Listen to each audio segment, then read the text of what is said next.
ஒரு 8 மணி இருக்கும் சார். 7:30 8 மணி. இவர் தனியா தான் இருப்பாரா அவரு? ஆமாம் இருப்பார். இங்கே தான் என்கிட்ட தான் பெரும்பாலும் வந்து உட்காருவார். என்ன நடந்தது நேத்து ஆக்சுவலா? முடியாமல் இருந்தார், ரொம்ப சீரியஸ் கண்டிஷனில் இருந்தார். இது எப்படியோ போய் நாய் கடிச்சு வச்சிருச்சு. என்ன பண்ணுச்சு? என்ன பண்ணிச்சு? இந்த மூஞ்சியை குழம்பி வச்சிருக்கு, கடிச்சு வச்சிருக்கு. காலில் கடிச்சு ரத்தமாக ஓடி கிடந்துச்சு. நீங்க போய் நான் தான் இல்லை, சத்தெல்லாம் கேட்கல. நான் யதார்த்தமாக நேற்று 3 நாளாகவே அவரை பார்த்துக்கிட்டு தான் இருக்கேன். தண்ணி கொடுக்க, டிஃபன் வாங்கி வந்து கொடுக்க அப்படி. அதுக்கப்புறம் என்னமா நடந்தது?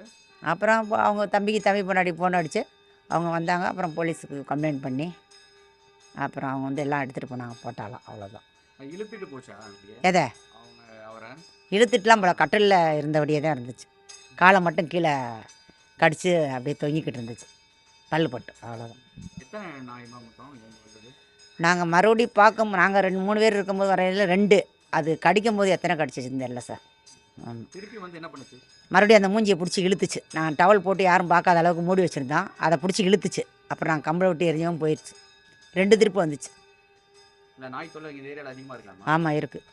என்ன டைம்லாம் இந்த மாதிரி பிரச்சனை பசங்களாம் அதை படிக்கிறாங்க? விரட்டுது, குலைக்குது, அதெல்லாம் சும்மா இது வரையும் கடிச்சதில்லை. ஆனால் இதுதான் சார் ஃபஸ்ட்டு. நாய்களை பூரா பிடிச்சி கொடுத்துடணும். ஆமாம் தெரிஞ்சுட்டு அங்கே உள்ளே போய் இந்த அளவுக்கு பண்ணியிருக்கான்னு 50 வருஷமாக இருக்கார் அங்கே. 25 வருஷமாக நான் பார்த்துட்ருக்கேன். ஒரு நாய் கூட உள்ளே போனதில்லை. நேற்று தான் போயிருக்கு சார். சீரணிக்க முடியாத நல்லா பேசுவார் சார்.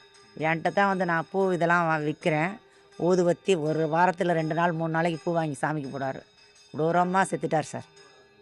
என்ன நடந்தது ஆக்சுவலாக நேற்று? ஒன்றுமே நடக்கலைங்க. நான் அதான் ஒரு நாள் முடியலை, படுத்திருந்தார். நாங்கள் வரும்போது பேசலை, தண்ணி குடித்தார், அவ்வளோதான். அதுக்கப்புறம் நாங்கள் போயிட்டு குளிச்சுட்டு வரலான்னு எங்கள் பொண்ணு வீட்டுக்கு போயிட்டோம். போன பிறகு பக்கத்தில் சொல்லிட்டு போனோம். அவங்க வந்து பார்த்துக்கிட்டாங்க. அவங்க வந்து சுடுதண்ணி கொடுத்தாங்களாம். அப்போல்லாம் சுடுதண்ணி கொடுத்துட்டு வீட்டுக்கு போய் பக்கத்தில் தான், பக்கத்து வீடு, பால் காய்ச்ச போயிருக்காங்க. இப்போ பக்கத்தில் உள்ளவங்க வந்து பார்த்துருக்காங்க, நாய் வந்து இதுவாக இருந்திருக்கு. ஓடியாந்து பார்த்தா அப்போல்லாம் இறந்துட்டுருக்கார். தண்ணி கொடுக்கும்போதே இறந்துட்டுருக்கார். எத்தனை? 2 நாய் டாக் வந்து? ஒரு நாய் தான். அதுக்கப்புறம் இறந்த பிறகு தான் 2-3 நாய் வந்துச்சு. நாங்கள் விரட்டி அடித்தோம். அப்போல்லாம் நாங்கள் வந்துட்டோம். இல்லை, நீங்கள் நாய் தொல்லை அதிகமாக இருக்குது அந்த ஏரியாவில், நிறைய டாக். அது தெரியும், நைட்டில் எங்களுக்கு தெரியாதுங்களா. நான் தான் ரொம்ப உடம்பு சரியில்லாமல் அங்கே இருந்தால. முன்னெல்லாம் நாய் கிடையாது, இப்போ நிறைய இருக்குது போல் இருக்குது. ஆனால் நிறைய டாக்ஸ் போகும்போது வரும்போதெல்லாம் விரட்டுது. இப்போ இதனால் நடந்ததுனால நிறைய வருமானம் எங்களுக்கு பயமாக இருக்குது, அவ்வளோதான். என்ன கார்பரேஷன்லேருந்து என்ன உதவி கேட்குறீங்க நீங்கள்? டாக் எங்களுக்கு பிடிச்சிட்டு இந்த மாதிரி கடித்த டாக் வந்து மறுபடியும் வந்து ஏதாவது இப்போ மற்றவங்க பிள்ளைங்கள்லாம் வருதுங்க, நைட்டில் வருது போகிறது, இந்த வாடை பிடிச்சிருச்சு இல்லைங்களா, அதனால் பயமாக இருக்குது. அதுதான்.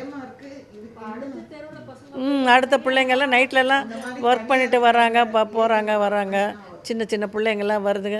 இங்கே ஒரு டியூஷன் சென்டர் இருக்குது, நிறைய பிள்ளைங்க போகுதுங்க வருதுங்க. ஏதாவது படிச்சிச்சுன்னா என்ன பண்ணுறது, அதுதான் பயம், வேறு ஒன்றும் இல்லை.